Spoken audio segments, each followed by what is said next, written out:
ഇന്ന് നമ്മൾ ഉണ്ടാക്കാൻ പോകുന്നത് നമ്മുടെ വീട്ടുവളപ്പിൽ തന്നെ ഉണ്ടായ പപ്പായയും താളമ്പോളയും പുളിശ്ശേരിയാണ്. പപ്പായ ചെറുതായി അരിഞ്ഞതാണ് നിങ്ങൾ കാണുന്നത്. അതുപോലെ തന്നെ താളമ്പോളം നന്നായി വൃത്തിയാക്കി ഇത്രയും നീളത്തിൽ അരിഞ്ഞ് കുക്കറിലേക്കിട്ട് അതിലേക്ക് മഞ്ഞൾ, ഉപ്പ് ഇട്ടതിന് ശേഷം കുറച്ച് ആവശ്യത്തിന് വെള്ളം ഒഴിച്ച് നമ്മൾ കുക്കറിൽ വേവിക്കാൻ വെച്ചു.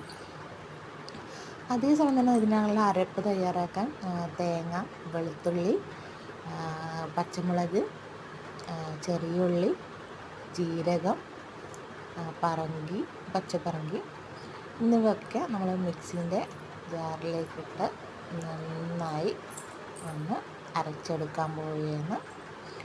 അപ്പോൾ അതിലേക്ക് നമ്മൾ തൈരും കൂടി ആഡ് ചെയ്യണം.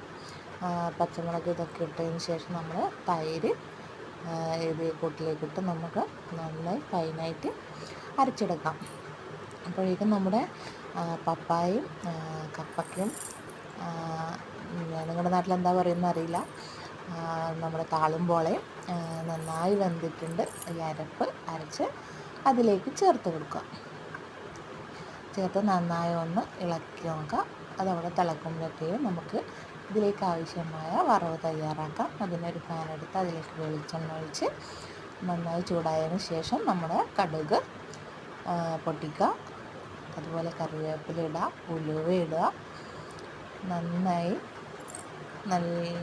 കടുകൊക്കെ പൊട്ടിക്കഴിഞ്ഞാൽ നമുക്ക് നേരെ കറിയിലേക്ക് ഒഴിച്ച് കൊടുക്കുക. അതിന് കൂടെ നമ്മുടെ വറ്റൽമുളകും കൂടി ഇട്ട് കൊടുക്കണം. ചുവന്ന പറങ്കിന്ന് നമ്മുടെ നാട്ടിലെല്ലാം പറയൽ, അതും കൂടി ഇട്ട് കൊടുത്തതിന് ശേഷം നമ്മുടെ കറിയിലേക്ക്